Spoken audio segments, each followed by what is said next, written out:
வணக்கம். மீண்டும் உங்களோடு பங்கடைவதற்கு நன்றி. இன்றைக்கு நான் பார்க்க இருப்பது, தீமையை நீ ஆள வேண்டும், கர்த்தர் கொடுத்த தரிசனம். ஜெயமுள்ள ஒரு வாழ்க்கைக்கு இயேசு கிறிஸ்துவை மாதிரி இந்த மாம்சத்திலே மாறுவதற்கு இது ஒன்றை செய்தால் போதும். தீமையை நீ ஆள வேண்டும். இது எப்படி என்று பார்ப்போம். வாழ்க்கையில் ஒருவன் கர்த்தருக்கு பயப்பட கற்றுக்கொண்டால் போதும், வேற எதுவுமே அவன் அறிய வேண்டாம். அது ஜீவனடையும் வழியை காண்பிக்கும். அந்த வழியில் நிலைத்திருக்கவும் செய்யும். திருப்தியாக இந்த உலகத்தில் மன நிறைவாக வாழ்வான். தீமை அவனை அணுகாது. நீதிமொழிகள் 19:23. கர்த்தருக்கு பயப்படுகிறவனாய் இருந்தால் போதும், பாதை விலக மாட்டோம். போதனை எதுவும் தேவையில்லை, தானாகவே வழி தெரியும். ஜீவனடைந்து விடுவோம். மோசம் போக்கும் எந்த போதனையிலும் சிக்க மாட்டோம். அது சரியாக வழி நடத்தும், அது போதிக்கும். ஆதலால் எத்தனை சோதனைகள் வந்தாலும் ஜெயித்து நிலைத்திருப்போம்.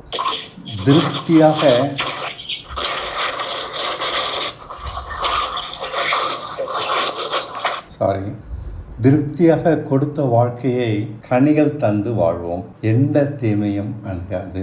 இப்படியெல்லாம் வசனம் கேட்டாலும் மாறாமல் அலட்சியமாக இருக்கிறோம். ஆகையால் நம் அலட்சியம்தான் விசுவாச துரோகம். சரியா? இவ்வளவு தூரம் வசனம் தெரியும், ஆனால் நம்முடைய அலட்சியத்தினால இப்படி நம்முடைய வாழ்க்கையில நடக்கலை. இப்படிதான் நடக்கும்னு சொல்லுது. மோசம் போக மாட்டோம், யாருமே போதிக்க வேணாம், தானாகவே வழி தெரியும். முடிவில் ஜீவன் அடைந்து விடுவோம். வாழ்க்கையும் திருப்தியாக இந்த உலகத்தில் இருக்கும். ஆனால் அப்படிலாம் இல்லைங்க. ஏன்னா காரணம் நம் அலட்சியம். எவ்வளவு போதித்தாலும் வழி தெரியவில்லை, தெரிந்தாலும் சோதனையில் நிலை நிற்க முடியவில்லை.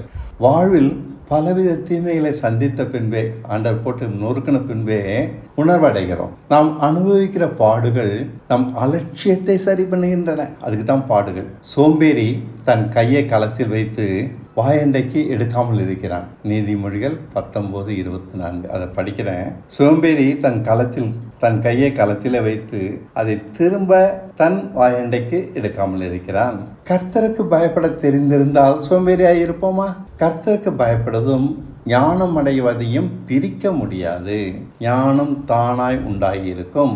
உதாரணத்திற்கு, மாம்சமான நாம் ஆவிக்குரியவனாக தெரியவில்லை.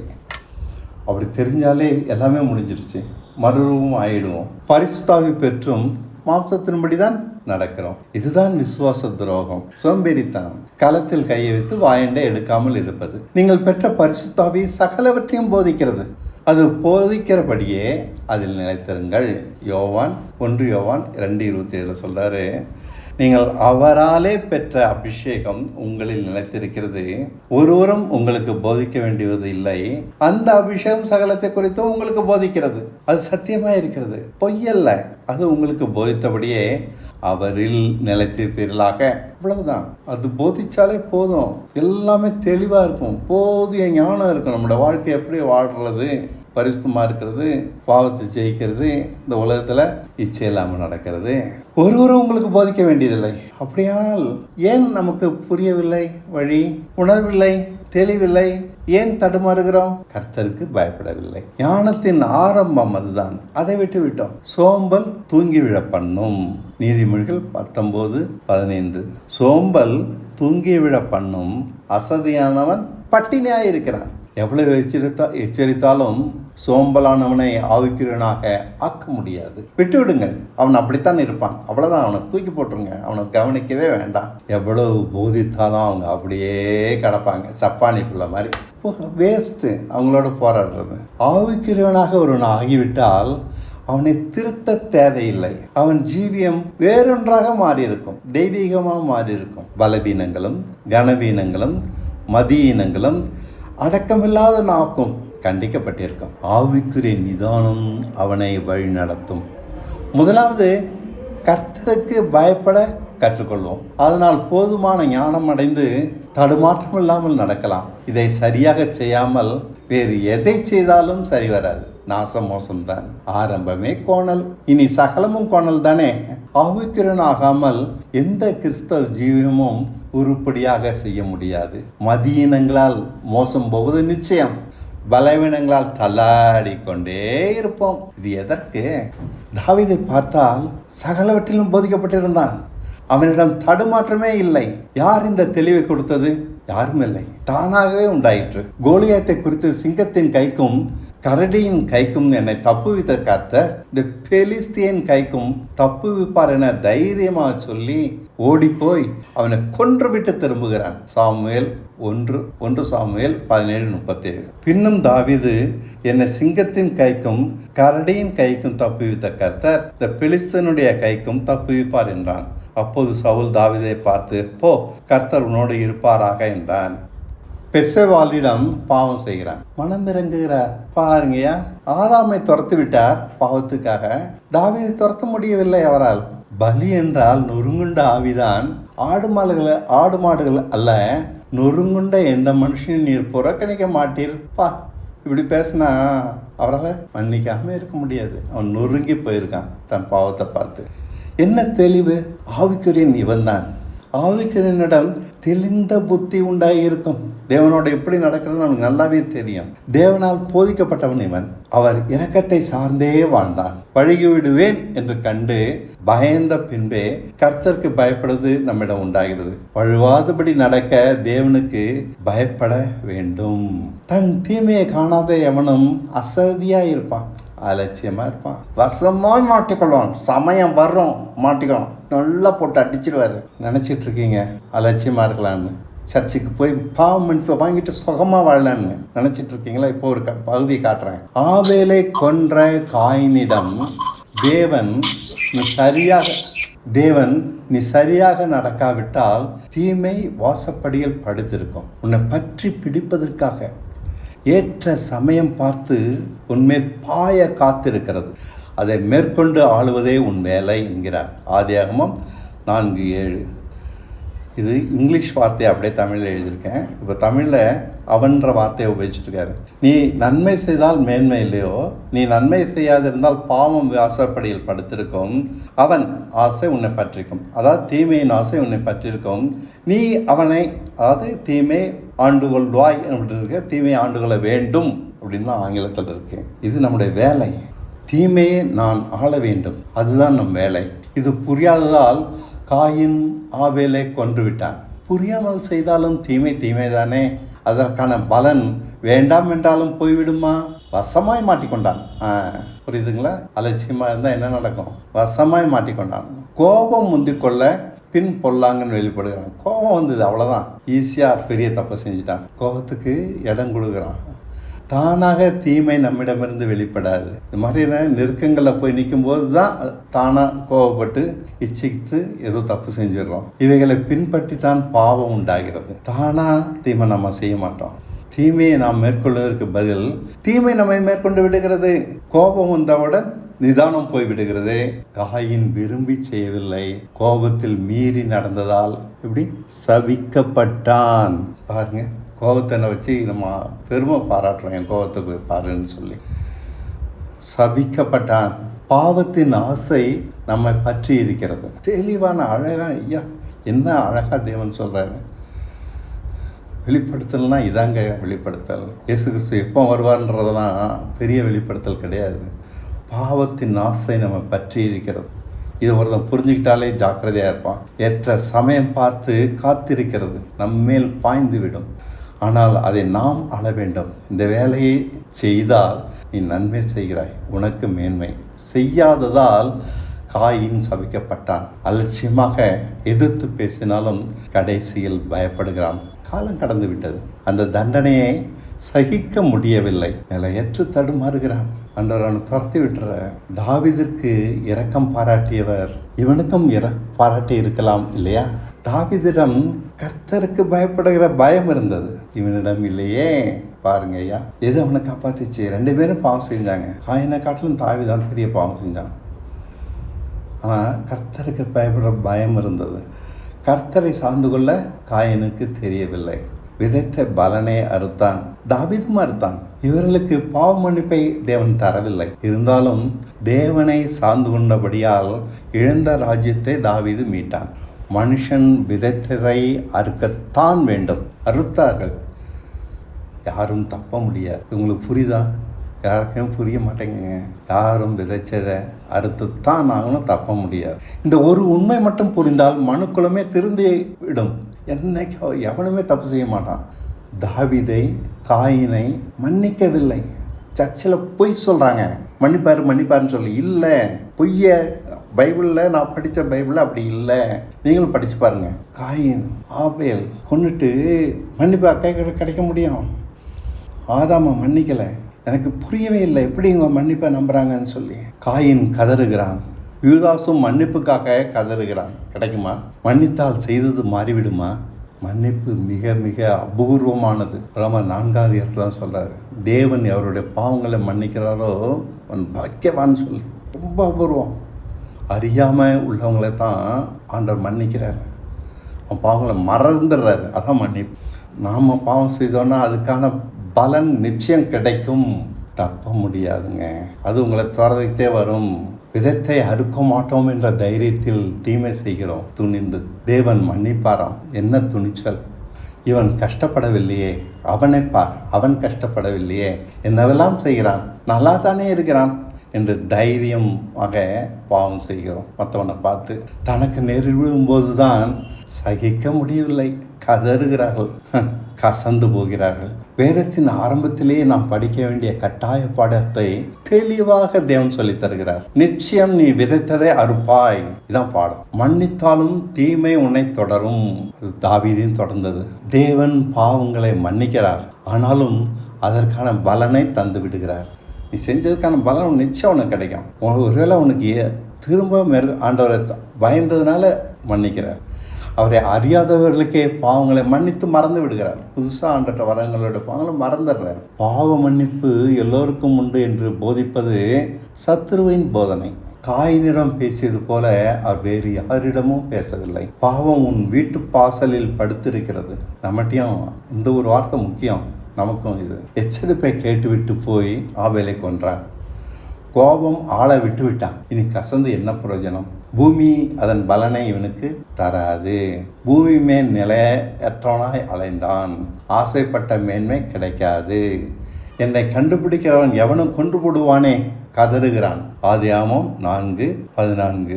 இன்று என்னை இந்த தேசத்திலிருந்து துரத்தி விடுகிறீர். நான் உமது சமூகத்திற்கு விலகி மறைந்து பூமியில் நிலையற்ற அலைகிறவனாக இருப்பேன். என்னை கண்டுபிடிக்கிறவன் எவனும் என்னை கொன்று போடுவானே என்றான். கோபம் காயினின் கண்களை மறைத்தது. காமம் தாவீதின் கண்களை மறைத்தது. சூழ்நிலைகளால் ஆளப்படுகிறவர்கள் நாம். உணர்ச்சிகளால் வடிவமைக்கப்பட்டவர்கள் நாம். நிலையான மனநிலை நம்மிடம் இல்லை. நம் உணர்ச்சிகள் தீமையானவை, கண்களை மறைப்பவை, நிதானத்தை கெடுப்பவை. ஆதலால் கர்த்தருக்கு பயப்பட கற்க வேண்டும். அவரை சார்ந்து நடக்க பழக வேண்டும். உணர்ச்சிக்கு இடம் கொடுக்க கூடாது. அது நம்மளை ஆள விடக்கூடாது.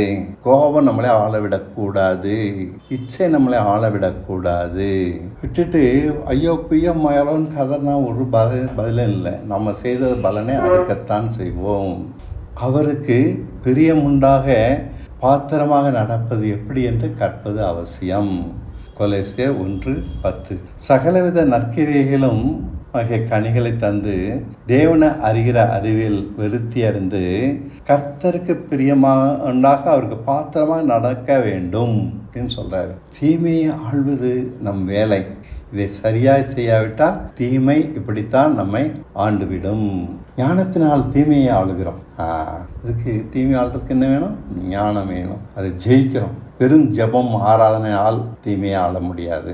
தன்னை உணர்ந்தவனிடம் ஞானம் உண்டாக்கும். தீமையினால் உண்டானவன் என்று தன்னை அறிந்திருக்கிறான். பவுல் ரோமர் 7:24. என்ன சொல்றான் பாருங்க. நிர்பந்தமான மனுஷன் நான். இந்த மரண சரீரத்திலிருந்து யார் என்னை விடுதலை ஆக்குவார்? ஏன் இந்த ஆள் இப்படிலாம் பேசாது? பாவம் மன்னிப்பு தான் இருக்கு. சர்ச்சில் போய் கேட்டால் எந்த பாஸ்டும் சொல்லி தருவார். செஞ்சு மன்னிப்பு வாங்கிக்கலாம. இதை அவர் ஒத்துக்கல. நிர்பந்தமான மனுஷன் நான். மரண சரீரத்திலிருந்து யார் என்னை விடுதலை ஆக்குவார்? அப்படி கதறின பிறகு தான் சத்தியத்தை கண்டுபிடிக்கிறார். நம்மளை எல்லாருமே இந்த நிர்பந்தமான மனுஷனாக தான் இருக்கோம். தீமை நம்மை விழுங்க காத்து கொண்டிருக்கிறது.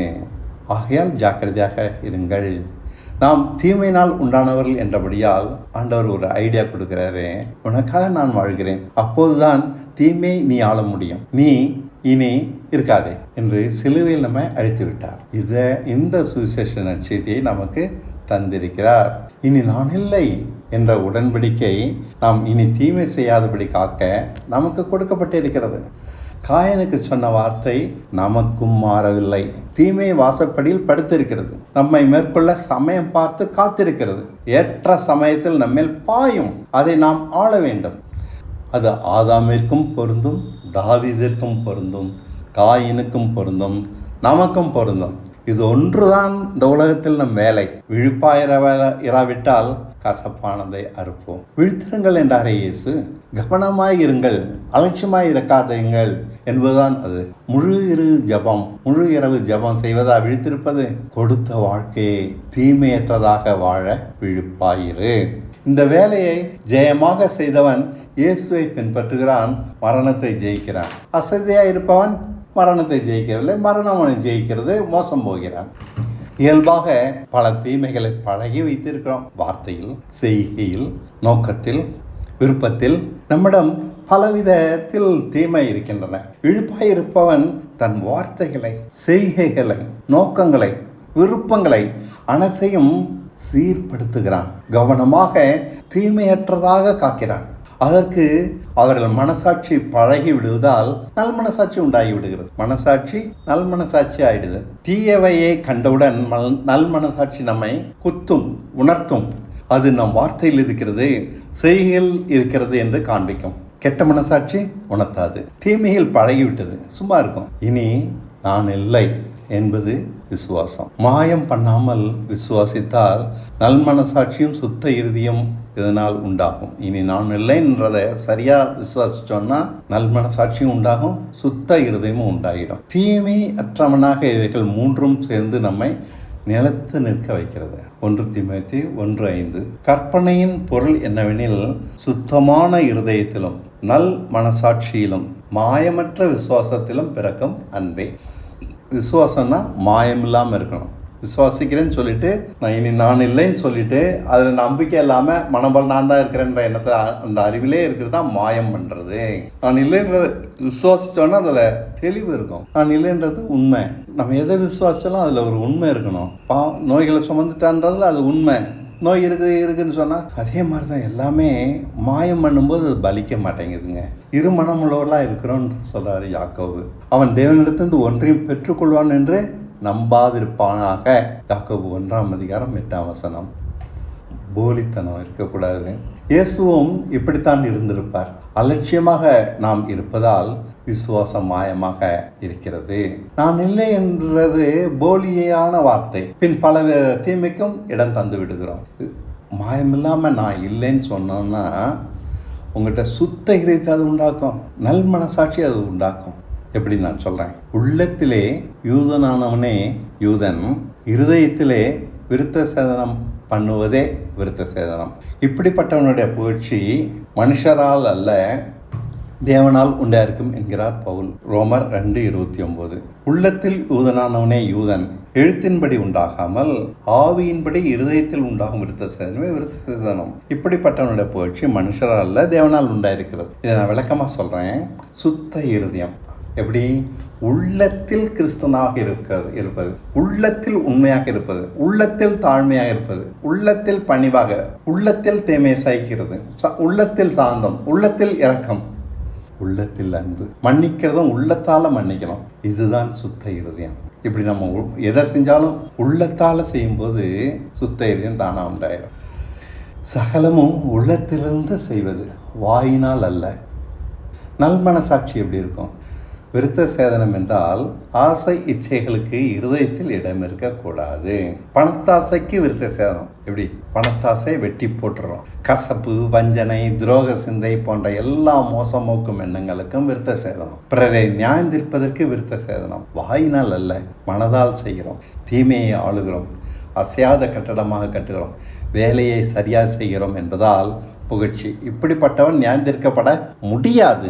இதுதாங்க ரட்சிப்பு. நல் மனசாட்சியம் உண்டாக்குது, சுத்த இதயத்தை உண்டாக்குது. இனி நான் இல்லைன்றது. ஆனால் இந்த வாழ்க்கை கஷ்டமானது. இயேசு அசட்டை பண்ணவரும், துக்கம் சுமந்தவரும், பாடு அனுபவித்தவரும், புறக்கணிக்கப்பட்டவருமாக இருந்தார். விரும்பத்தக்க ரூபம் அவருக்கு இல்லாதிருந்தது. நம் முகத்தை மறைத்து கொண்டோம். ஆனாலும் அவர் நியாயத்தீர்ப்பிலிருந்து எடுத்துக்கொள்ளப்பட்டார். நியாயத்தீர்ப்பு உள்ள போல அவரை தேவன் நியாயந்திருக்க முடியல. காரணம், அவரிடம் தீமை இல்லை.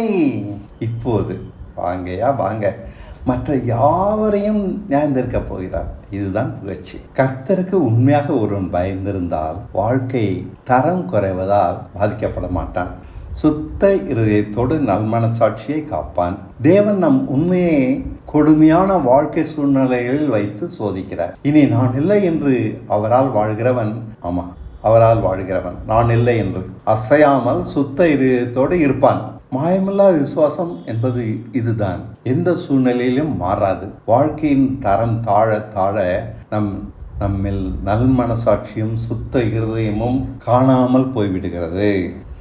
சிறுமைப்பட்ட வாழ்க்கை தான் தீமையற்றவனுடைய வாழ்க்கை. மனுஷர்கள் சீ என்று தள்ளிவிடுகிற சுரணையற்ற வெட்கமற்ற வாழ்க்கை தான் மன்னிக்கிறவனுடைய வாழ்க்கை, சமாதானம் பண்ணுகிறவனுடைய வாழ்க்கை. தீமையற்றவன் அவன். தேவன் கேட்கும் பலி நொறுங்குண்ட ஆவி. தாவீது சொன்னால நொறுங்குண்ட ஆவி. அதை பற்றி பார்க்கலாம். ஆடு மாடுகள் அல்ல, காணிக்கைகளையும் வெறுக்கிறார். தன் தீமையை உணர்ந்தவனே தன் பாவத்தை கண்டு நொறுங்கி விடுவான். நொறுங்குண்ட மனுஷனிடம் பணிந்த ஆவி இருக்கும். நம்முடைய பாவங்களை பார்த்தா அவன் நொறுங்கிடுவான். நாம் நொறுங்கலைன்னா கடினப்பட்டவர்கள், நாம் துணிகிறோம். எல்லாத்தையும் மன்னிச்சிடுவாருன்னு சொல்லிட்டு தனியாரம். தன் இஷ்டப்படி செய்ய துணிய மாட்டான் நொறுங்குண்ட ஒரு மனுஷன். பணிந்தவனாக இருப்பான், தன் இஷ்டப்படி செய்ய துணிய மாட்டான். அவனிடம் ஞானம் தங்கும், உண்மை வெளிப்படும். உள்ளத்தில் அன்பானவனாக, இருதயத்தில் விருத்த சேதனம் உள்ளவனாக இருப்பான். தேவன் கேட்கும் பலி இது. நொறுங்குண்ட பலி, நொறுங்குண்ட மனுஷன். இப்படிப்பட்டவனை தான் தேவன் நோக்கி பார்க்கிறார். தன் தீமையை கண்டு நொறுங்காதவன் எவனும் தேவனுக்கு பிரியமாக வாழ முடியாது. அவன் நொறுங்கவே இல்லை. துணிகரமாக அல்லது அலட்சியமாக போகிறான். எவ்வளோ பாவம் செஞ்சுருக்கான். தைரியம் அசிங்கப்படவே இல்லை. உட்காந்து தனியாக ராத்திரியில் உட்காந்து யோசிச்சு பாருங்கள். பழைய வாழ்க்கையெல்லாம் நோக்கி பாருங்கள். என்னென்ன காரியங்கள்லாம் எப்படிலாம் நடந்திருக்கும். பல சின்ன வயசுலேருந்து பெரிய வாலிபத்தில் எப்படிலாம் யாரெல்லாம் சந்தித்து என்ன மாதிரிலாம் பேசியிருக்கோம், நடந்திருக்கோம். யோசித்து பார்த்தா தெரியும் நம்ம எவ்வளோ தூரம் கடினமானவங்கன்னு. காயின் நொறுங்கவில்லை. அவன் கொலை செஞ்சுட்டு கடவுளை பார்த்து பேசுகிறான். அவனுக்கு நாங்கள் காவல்காரனான்னு சொல்லி. நம்மில் அநேகர் நிலையும் இதுவே. பாவம் அதிகம் செய்தாலும் நம்மை அது ஏன் நொறுக்கவில்லை? காயின் போல நியாயத்தீர்ப்பில் மாட்டினால்தான் நொறுங்குவோம் போல. ஆதாம் பாவம் செய்த பின் ஏதேனை விட்டு துரத்தி விட்டதால் அவன் சந்ததியாக நாமும் அவனைப் போல புறக்கணிக்கப்பட்டவர்கள் அல்ல. அவர் சத்தம் கேட்டு நடந்தால் இன்றும் நம்மை ஏற்றுக்கொள்ளப் போகிற ஆதாமின் வீழ்ச்சி ஒருபோதும் நம்மை பாதிக்காது. கீழ்ப்படிதலை கற்று நடந்தால் இயேசுவை போல ஜீவ விருட்சத்தின் கனியை புசிக்கலாம். ஆமாம், இயேசுவை போலவே அவர் கீழ்ப்படிந்து நடந்தார். அவ்வளோதான். நம்மளும் அதே மாதிரி நடக்கலாம். அதே இடத்துக்கு அப்புறம் பிதா வலது பாசத்தில் போய் உட்காரலாம். நீதியாய் நடக்க அவர் வார்த்தை தான் நமக்கு நம்பிக்கை, தைரியம். அது நிறைவேறும் என்றபடியால் தீமை நம்மை ஆளவிடாது காத்து நடக்கலாம். எந்த தைரியத்தில் அவர் அவமானங்களை சகித்தார், வசை சொற்களை பொறுத்து கொண்டார். மறித்தாலும் உயிரோடு எழுந்திருப்போம் என்று சிலுவைக்கு சென்றார். தீமை நம்ம ஆள விடாதுன்னு நிற்கிறது எங்கெங்கெல்லாம் கொண்டு போய் நிற்க பாட்டுது பாருங்க. வசனம் நிறைவேறும் என்ற தைரியம். ஒரு பக்கம் தீமையை மேற்கொண்டு அதை ஆளுகிறோம், மற்றொரு பக்கம் வசனம் தருகிற நம்பிக்கையை பிடித்து கொண்டு தைரியமாக தேவன் காண்பிக்கிறவைகளை செய்கிறோம். நம் நடைகளை சீர்தூக்கி தீமையிராதபடி கவனித்து பார்க்கிறோம். அவர் சத்தத்துக்கு செவி கொடுப்பதை கொண்டுதான் நாம் அவருடையவர்களா இல்லையா என்பதை அவர் தீர்மானிக்கிறார். என் ஆடுகள் என் சத்தத்தை கேட்கும், அவைகளை நான் அறிந்திருக்கிறேன், அவைகள் என் பின்னே செல்லுகிறது. யோவான் 10:27. காயின் செவி கொடுக்கவில்லை, தாவீது செவி கொடுத்தான். இருவரும் பாவம் செய்தார்கள். ஆனால் ஒருவன் சபிக்கப்பட்டான், மற்றொருவன் அவர் இருதயத்துக்கு ஏற்றவனாக மாறிவிட்டான். அவர் சத்தத்துக்கு செவி கொடுத்ததுனால நாமும் அவர் சத்தத்துக்கு செவி கொடுப்போம். ஆனால் அவருடைய இதயத்துக்கு ஏற்றவர்களாகவும். எத்தனை எத்தனை யோசனைகள் நம்முடையது வாழ்க்கையில். அதை அப்படி செய்யலாம், இது எப்படி செய்யலாம், இங்கே போய் ஓடுறோம், அதை பார்க்குறோம், இவரை பிடிக்கிறோம். நம் பிரயாசங்கள் எத்தனை எத்தனை அத்தனையும் வீண். அவர் யோசனைகளை நிலைத்து நிற்கும். அவர் காண்பிக்கிறபடி செய்வது மட்டுமே புகழப்படும். பொல்லாப்பை விட்டு விலகுவதே தெளிந்த புத்தி. யோபு 28:28. மனுஷனை நோக்கி, இதோ ஆண்டவருக்கு பயப்படுவதே ஞானம், பொல்லாப்பை விட்டு விலகுவதே புத்தி என்றார் என்று சொன்னான். யோபுவில் வருது இது. பொல்லாப்புன்னா என்ன? இஷ்டப்படி நடப்பதே பொல்லாப்பு. சரியா சொல்கிறேன். பொல்லாப்பை விட்டு விலகுவதை தாவீதிடம் பார்க்கிறோம். அவன் இஷ்டப்படி நடக்கிறதில்லை. யூதாசிடம் பார்க்க முடியவில்லை, இஷ்டப்படி நடந்தான். காயினிடமும் பார்க்க முடியவில்லை, இஷ்டப்படி மாட்டிக்கிட்டான். மனுஷனுடைய ஆலோசனைகளை விருதாவாக்கி அவர்கள் நினைவுகளை அபமாக்குகிறார். சங்கீதம் 33:10. கர்த்தர் ஜாதிகளின் ஆலோசனைகளை விருதாவாக்கி ஜனங்களுடைய நினைவுகளை அபமாக்குகிறார். கர்த்தருக்கு பயந்தவர்களோ திருப்தியாகி நிலைத்திருப்பார்கள். எப்படி? அவர்கள் இஷ்டப்படி நடாமல் அவருக்கு மாத்திரம் செவி கொடுக்கிறார்கள். பொல்லாப்பை விட்டு விலகிய தாவீது திரும்ப ராஜ்யத்தை பெற்றுக்கொண்டான். முன்பு அவன் செய்த பாவத்தினால் அவைகளை இழந்தான். காயின் செய்த பாவம் மரணம் வரை அவனை தொடர்ந்தது. கர்த்தருக்கு பயப்படவில்லை. பொல்லாப்பை விட்டு விலகாதவரை நம் யோசனைகளும் பிரயாசங்களும் தொல்லை நிறைந்ததாகவே இருக்கும். நாம் எதில் உணர்வற்றவர்களாக இருக்கிறோம்? தீமையை செய்துவிட்டு உதட்டை துடைத்துக் கொள்ளுகிறோம். எல்லோரும் செய்கிறார்களே, நாம் செய்தால் என்ன தப்பு அப்படி சிரிக்கிறோம். உணர்வற்றவர்களாக நாம் இருப்பதற்கு காரணம் தீமை செய்ய நமக்கு சம்மதம் உண்டு. அதில் பெருமை வேறு. நாம் எவ்வளவு கோபக்காரன் தெரியுமா? சுத்த இருதயம் உள்ளவன் இஸ்ரவேலுக்கு தேவன் நல்லவராக இருக்கிறார். சங்கீதம் 73:1. சுத்த இருதயம் உள்ளவர்களாக இஸ்ரவேலுக்கு தேவன் நல்லவராக இருக்கிறார். நல்லவர்களுக்கு தான் அவர் நல்லவர், சந்தேகமே இல்லை. நல்ல இருதயம் உள்ளவர்களுக்கு நல்லவர். நமக்கு கர்த்தரை போல பரிசுத்தமானவர்கள் இல்லை என்று சாமுவேலில் படிக்கிறோம். 1 சாமுவேல் 2:2 கர்த்தரை போல பரிசுத்தம் உள்ளவர் இல்லை, உண்மையல்லாமல் வேறொருவரும் இல்லை, எங்கள் தேவனைப் போல ஒரு கண்மலையும் இல்லை. இதே கர்த்தரை போல தீமையற்றவர்கள் இல்லை என்று சொல்லலாம். அதனால் அவர் நல்லவர் என்கிறோம். அவர் வழிகளெல்லாம் நீதி, அவர் செயல்களெல்லாம் கிருபை நிறைந்தது. சங்கீதம் 145:15. எல்லா ஜீவனின் கண்களும் உங்களை நோக்கி இருக்கிறது. அது இல்லை. அவரிடம் தீமையே இல்லை. அவர் யோசனைகளும் பிரயாசங்களும் நலமானவை. தீமை விட்டு விலகாததே சவுலின் பாவம். இரண்டகம் பண்ணுவது பில்லி சூனியத்திற்கும் முரட்டாட்டம் பண்ணுவது அவபக்திக்கும் விக்கிரக ஆராதனைக்கும் சரியா இருக்கிறது. சாமுவேல் 15:23. இரண்டகம் பண்ணுதல் பில்லி சூனியத்திற்கும் முரட்டாட்டம் பண்ணுதல் அவபக்திக்கும் விக்கிரக ஆராதனைக்கும் சரியா இருக்கிறது. நீ கர்த்தருடைய வார்த்தையை புறக்கணித்ததுனாலே அவர் உம்மை ராஜாவாக இருக்காதபடிக்கு புறக்கணித்து தள்ளினார் என்றான். தேவன் சங்கார பண்ண சொன்னால் பலி கொடுக்க மாடுகளை ஓட்டிக்கொண்டு வருகிறான் சவுல். மீறி நடந்தான். நாம் செய்கிற தீமைகளுக்கு நியாயம் கற்பிக்கிறோம். தீமை என்று அறிந்தும் விலகாமல் இருந்தால் தேவன் நம்மை புறக்கணிப்பாரா மாட்டாரா? இது அவபக்தி. ராஜாவாக இராதபடிக்கு தேவன் தள்ளினார். இஷ்டப்படி நடந்ததால். கவனிச்சு பாருங்க, இஷ்டப்படி நடக்கிறது தான் பொல்லாப்பு. நமக்கு மனசு தோன்றபடி நடக்கிறது. நிறைய யோசனைகள் நம்மகிட்ட இருக்குது. அது அப்படி செய்யலாம், இது அப்படி செய்யலாம். முரட்டாட்டம், பில்லி சூன்யம், விக்கிராராதனை போன்றது இது. இவைகளை நாம் செய்வது இல்லை, ஆனாலும் செய்கிறோம். நமக்கு அவர் நல்லவராக இருக்க வேண்டுமானால் அவர் இஷ்டப்படி மட்டும்தான் நடக்க வேண்டும். நம் நோக்கத்திலும் பேச்சிலும் தீமை காணப்படக்கூடாது. நாம் மனம் திரும்பினாலும் எல்லாரும் மனம் திரும்புகிறாங்க, தீமை விட்டு விலக தயாரில்லை. ஐயோ, இதுதான் கொடுமை. சவுல் பொருளாசையால் கெட்டான். அவன் பார்வையில் மாடுகள் விளையாட பெற்றது. அவன் ஏற்கனவே மாடு மேய்ச்சிட்டு இருந்தான். ஆனால் மாடுகள்னால் அவனுக்கு உயிர். நிறைய பேருக்கு காரை பார்த்தாலே உயிராக இருக்கும். அல்லது வேலை, நிறைய ஹை சேலரி வாக்குற வேலை, அல்லது ஃபாரின் ட்ரிப்பு, ஏதோ ஒன்று. தவறினாலும் தாவீதை போல தீமை விட்டு விலக அவனுக்கு தெரியவில்லை. தன் செய்தியை நியாயப்படுத்துகிறான். தேவன் துக்கப்பட்டார். பொருளாசை எவ்வளவு கொடியது! அது நம் பார்வையே மாற்றி விடுகிறது. கண்கள் பறந்து பறந்து ஓடுகின்றன. அவன் அவனிடம் இருப்பது என்னிடம் இல்லையே. இருப்பதில் திருப்தி இல்லாவிட்டால் பொருளாசை நிச்சயம் நம்மை அழிக்கும்.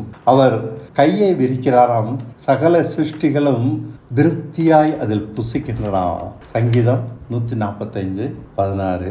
நீர் உமது கையை திறந்து சகல பிராணிகளின் வாஞ்சையும் திருப்தியாக்குகிறேன்.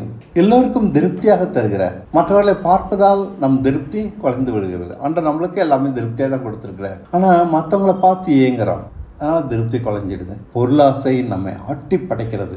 பொருளாசை அதை உடையவனின் உயிரை வாங்கும். நம் மனம் அங்கே அடங்க மாட்டேன் என்கிறது. எனக்கு இது இல்லையே அது இல்லையே ஏங்கி தவிக்கிறோம். 2 தேவர்கள் இருக்கிறார்கள். ஒன்று தேவன், மற்றொன்று பொருளார். ஒன்றை பகைத்து மற்றொன்றுக்கு ஊழியம் செய்கிறோம். ஒன்று தேவனை பகைக்கிறோம், இல்லைன்னா பொருளுக்கு பகைக்கிறோம். பொருளை பகைச்சாதான் தேவனுக்கு ஊழியம் செய்கிறோம். தேவனை பகைச்சு பொருளை நேசிக்கிறோம். பொருளை நேசிச்சோன்னா தேவனை பகைக்கத்தான் செய்யணும். இதனால தான் நம்மளுக்கு வெளிச்சம் கிடைக்க மாட்டேங்குது. பொருளாசை உடையவன் தேவனை ஆராதிக்கவில்லை என்கிறார் இயேசு. சர்ச்சுக்கு போயிட்டு வரலாம், நீ தேவனை ஆராதிக்கிற, உன்னோட ஆராதனை ஆண்டு ஏற்றுக்கொள்ளல. பூமியிலே பொக்கிஷங்களை சேர்த்து வைக்காதீர்கள். உன் கண் கெட்டதா இருந்தால் சரீரம் முழுதும் இருட்டாயிருக்கும். வெளிச்சத்தை விரும்பினால் கண் நல்லதாயிருக்கும். பரலோகத்தில் சேர்த்து வைப்பதற்காக பொருளை பயன்படுத்துங்கள் என்கிறார். இத்தனையும் தெரிந்தும் பொருளாசையை விடாமல் இருந்தால் எப்படி? இதைத்தான் அவர்கள் உணர்வற்றவர்கள் என்கிறார். பொருளாசை பசை போன்றது. மறந்து அதை விட்டுவிட்டாலும் பின்பு கவனித்து பார்த்தா நம்மை ஒட்டிக்கொண்டே வருகிறது. கர்த்தருக்கு பயந்தவர்கள் தன் யோசனைப்படி செய்ய மாட்டார்கள். தேவன் காண்பித்தவைகளுக்காக மாத்திரம் பிரயாசப்படுவார்கள். தனக்கு பயந்தவர்களை காக்கும்படி அவர்கள் மேல் கவனமாய் இருக்கிறார். மாறாத அவர் அன்பை சார்ந்திருக்கிறார்கள். சங்கீதம் 33:18. தமக்கு பயந்து தம் கிருபைக்கு காத்திருக்கிறவர்களின் ஆத்துமாக்களை மரணத்துக்கு விலக்கி விடுகிறார். என்ன வார்த்தைகள்! இதனால் தேவனுக்கும் நமக்கும் ஒரு மனம் உண்டாகிறது. நாம் அவர் ஆடு, அவர் நம்மை ஒரு மனத்தினார். அவர் ஜனங்கள், நாம் நம்மை நடத்தும் தேவன் அவர் ஒரு மனத்தினார். ஒரு மனம் இல்லாவிட்டால் நடத்த மாட்டார். ஏதோ ஒரு வகையில் நம்மிடம் தீமை உண்டானால் இந்த ஒரு மனம் கலைந்து விடுகிறது. இந்த நிலையற்ற தன்மையை அழிக்கவே அவர் நமக்காக வாழ்கிறார். இன்றைக்கி நாளைக்கு தட்மாறிக்கிட்டே இருக்கோம். இன்றைக்கி நடக்கிறோம் ஒழுங்காக, நாளைக்கு வழி விலகி போயிடுறோம். இதுக்காக தான் இப்படி ஒரு சொல்கிறாரு. ஒருபோதும் தீமைக்கு இடமில்லாது போக நமக்காக அவர் வாழ்கிறார். நம் உணர்ச்சிகளால் மேற்கொள்ளப்படாதபடிக்கு நமக்காக அவர் வாழ்கிறார். ஏன்னா நம்ம உணர்ச்சிக்கு கட்டுப்பட்டவங்க. நம் வாழ்க்கையை அவர் வாழுவதால் எந்த இச்சையும் கோபமும் நம்மை கட்டுப்படுத்தாது. சவுலை போல, தாவீதை போல, காயினை போல மீறி செயல்படாதபடி அவர் நம் வாழ்க்கையை வாழ்கிறார். சூழ்நிலைகளால் மாறும் நாம் உணர்ச்சிப்பட்டு தீமை செய்யாதபடி நமக்காக வாழ்கிறார். உணர்ச்சியின் தூண்டுதலின் பேரில் நடக்கிறவன் எவனும் தீமை செய்வான். அவ்வளோதான். இன்னும் அப்படியே இருந்தானா அவனை தீமை தான் செய்வான். கிறிஸ்துவினால் வாழ்வதால் ஒருபோதும் தீமை நம்மை ஆளவிடாதபடி காக்கிற வேலையை சரியாக செய்கிறான்.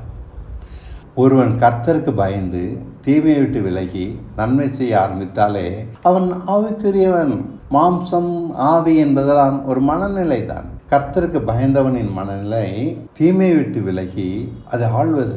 மாம்சமானவனின் மனநிலை இஷ்டப்படி நடப்பது, தீமையோ நன்மையோ பார்ப்பதில்லை. மாம்சமான மனநிலையிலிருந்து ஆவிக்குரிய சிந்தனைகளாக மாற கர்த்தருக்கு பயப்பட ஒன்றினால் தான் முடியும். சீஷர்களை தேடி பிடித்து கொல்வதே குறியாய் இருந்தான் பவுல். வீடுகளுக்குள் புகுந்து பிடித்து கொண்டு போவான். இந்த கொடூர மனுஷன் ஆவிக்குரியனாக மாற வெகுகாலம் எடுத்துக்கொள்ளவில்லை. ஒரே நொடி. நான் என்ன செய்ய வேண்டும் ஆண்டவரே என்று இயேசுவிடம் கேட்கிறான். அப்போஸ்தலர் 9:6. அவன் நடுங்கி திகைத்து, ஆண்டவரே நான் என்ன செய்ய சித்தமாக இருக்கிறேன் என்றான். அதுக்கு கர்த்தர், நீ எழுந்து பட்டணத்துக்குள்ளே போ, நீ செய்ய வேண்டியது அங்கே உனக்கு சொல்லப்படும் என்றார். தன் அறியாமையே கண்டான்.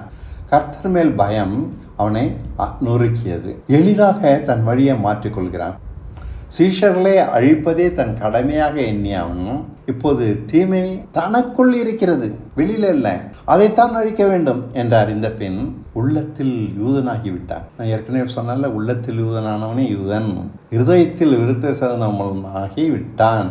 தன்னிடமுள்ள தீமையை தேடி பிடித்து அழிக்கிறான். அதனால ரோமர் 8:2 இப்படி சொல்றான், இயேசு கிறிஸ்துனால் உண்டான ஜீவனுடைய ஆவியின் பிரமாணம் என்னை பாவம் மரணம் என்னும் பிரமாணத்திலிருந்து விடுதலை ஆக்கிற்றே அப்படின்னு சொல்கிறாங்க. இந்த வேலையை சரியாக செய்ததால் ஈஸியாக ஆவிக்குரியனாக மாறிவிட்டான். கொஞ்சம் ஒரு நொடியில் ஆவிக்குரியனாக மாற அவனுக்கு வெகு காலம் தேவையாக இருக்கவில்லை. உடனடி மாற்றம். ஆவிக்குரியனாகி மாம்ச சிந்தை அனைத்தையும் கலைந்து விடுகிறான். இயேசுவையும் பார்த்ததில்லை, பழகியதில்லை, அப்போஸ்தலரிடமும் போகவில்லை. எல்லாம் தனியாக உணர்ந்து கற்றுக்கொண்டதைத்தான் நிருபங்களாக எழுதி எழுதி எழுதி எழுதி தள்ளினான். மாற்றத்தை அடையாத நமக்கு இது அபூர்வமாக இல்லையா? நம்ப முடியவில்லை. யாரும் அவனுக்கு போதிக்க வேண்டியதில்லை. அவன் பெற்ற பரிசுத்தாவையே போதித்தது.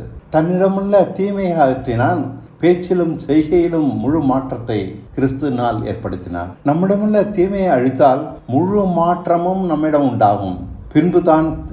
பின்பு தான் கற்றதை அனைவருக்கும் போதித்தான். அவன் பேசிய வார்த்தைகளை கிறிஸ்தவம் வேதமாக ஆக்கியது. புரிந்து கொள்ள முயல்கிறது, முடியவில்லை. கர்த்தருக்கு பயப்படாதவரை யாரும் தீமையை விட்டு விலகுவதன் பலனை அனுபவமாக்க முடியாது. இன்றும் அவருக்கு பயப்படுவது அபூர்வமானதாகவே இருக்கிறது. கர்த்தருக்கு பயம் நல் மனசாட்சியை ஏற்படுத்துகிறது. விசுவாசம் மாயமற்றதாகி விடுகிறது. சுத்த இதயம் தானே உண்டாகி மறுரூபத்தை பூர்ணப்படுத்துகிறது. தெளிந்த புத்தியும் சேர்ந்து பவுலை பழுதற்றவனாக உருவாக்கியது. இவை ஏதும் இல்லாவிட்டால் மறுரூபம் ஆக முடியாது. இவ்வளவுதாங்க நாம் மறுரூபம் ஆகும் வழி. தீமை நம்மை மேற்கொள்ள விடாதபடி தீமை நாம் ஆள வேண்டும். எளிது. இதுதான் கர்த்தருக்கு பயப்படுகிற விதம். இந்த வழியில் செல்கிற அனைவரும் ஆவிக்குரியலாக ஆகிவிடுகிறார்கள். தீமை இவர்களை ஆளுவதில்லை. கவனமாக இவர்கள் இது செய்கிறபடியால் ஜெயிக்கிறார்கள். மாம்சமான எந்த மனுஷனும் இந்த வழியில் நடந்தால் கர்த்தரை போல பரிசுத்தமாக இருக்கிறான். அவனவன் அந்தரங்கத்தில் செய்கிற வேலை இது. அந்தரங்கத்தில் தான், யாருக்கும் தெரியாது. தனிப்பட்ட வேலை இது. தன்னை உடன்படிக்கையின்படி சுத்தமாக காக்கிற எவனும் மாம்சத்தின் பிடியிலிருந்து விடுதலையாகி ஆவிக்குரியனாகி விடுகிறான். முழுமையாக அசையாதவனாக மேற்கொள்ள முடியாத நிரந்தர மாற்றம் இது. பொருளாசை ஜெயித்தவனை பொருளாசை திரும்ப பிடிக்காது. எந்த இச்சையும் காலின் கீழ் போட்டு அழிக்கப்பட்டதால் பழக்கத்தில் அவை திரும்ப வராது. என்றும் இல்லாமலே போகிறது. கிறிஸ்து நமக்காக வாழ்வதால் கிறிஸ்துவின் பூர்ண சாயலில் உலகத்திலேயே நாம் அனைவரும் அடையலாம். பழையன நம்மை மேற்கொள்ள இனி முடியாது. ஆதலால் இளைப்பாறுதலுக்குள் வந்து விடுகிறோம். இங்கு இப்போ ஒன்று விஷயமா பாருங்க. தேவன் சகலவற்றையும் சரியாக சிருஷ்டித்ததால் இளைப்பாறுதலுக்குள் சென்று விட்டார். இனி கிரியை செய்ய மாட்டார். அனைத்தும் அப்படியே எங்கே கொண்டு வருகிறது. சரியாக, முறையாக, தவறாமல் ஆயிரக்கணக்கான வருடங்களாக ஒரே மாதிரி நடந்து கொண்டு இருக்கிறது. வழி விலகிய மனுஷனை தவிர. அவனுக்கும் இயேசு மீட்பை உண்டாக்கி தந்துவிட்டு பரலோகத்தில் போய் இளைப்பாறுதலில் இருந்து விட்டார். அவருடைய வேலையை அவர் செஞ்சிட்டார். சிருஷ்டிப்பையும் தேவன் செஞ்சார், மீட்பையும் இயேசு கிறிஸ்து செஞ்சிட்டார். அதனால இனி இவர்கள் கிரியை செய்ய வேண்டாம், முடிஞ்சு போச்சு. இப்போது தம் வேலை தீமையை ஆள்வது. தனிப்பட்ட ஒவ்வொருவனும் இதை சரியாக செய்வதால் இனி அவனிடமும் தீமை இருப்பதில்லை. ஆவிக்குரியனாகிவிட்டான். இளைப்பாறுதலுக்குள் நாம் அனைவரும் பிரவேசிக்கிறோம். இளைப்பாறுதல் என்ன? இனி கிரியை செய்ய வேண்டாம். இந்த உலகத்தில் நாம் கிரியை செய்யாமலே இருப்போம். எந்த தீமையும் நம்மளை மேற்கொள்ளாது. நம்மளை மேற்கொண்ட அத்தனை தீமையை அழிச்சிட்டோம். தீமை இன்னமும் மேற்கொண்டால் இளைப்பாறுதல் இருக்காது. கர்த்தர் செய்கைகள் நீதியாக இருக்கின்றன. கிருபை நிறைந்தவராக அவர் இருக்கிறார். சங்கீதம் 116:5. கர்த்தர் கிருபையும் நீதியும் உள்ளவர். நம்முடைய தேவன் மனமுருக்கம் உள்ளவர். தான் மற்றும் தீமையாக இருப்பதில் அவருக்கு திருப்தி இல்லை. நம்மையும் தீமையற்றவர்களாக ஆக்குவதால் கிருபை நிறைந்தவர். அவரை பரிசுத்தர் என்று யாவரும் பரலோகத்தில் பரவசப்பட்டு துதிக்கிறார்கள். இதுதான் இவர்கள் பரவசப்படுவதற்கு காரணம். பரலோகம் தீமையற்றவர்களால் நிறைந்திருக்கிறது. தீமையானவர்கள் அங்கே இல்லை.